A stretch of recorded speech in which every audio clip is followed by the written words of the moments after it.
Apparently this is a new brand of glitter bomb. I haven't seen this one in the past, so we'll give it a shot.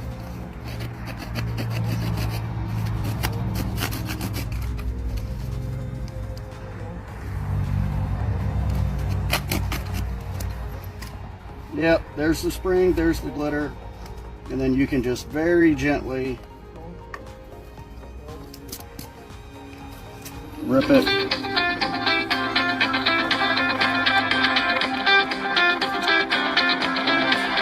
Do whatever you want to with it.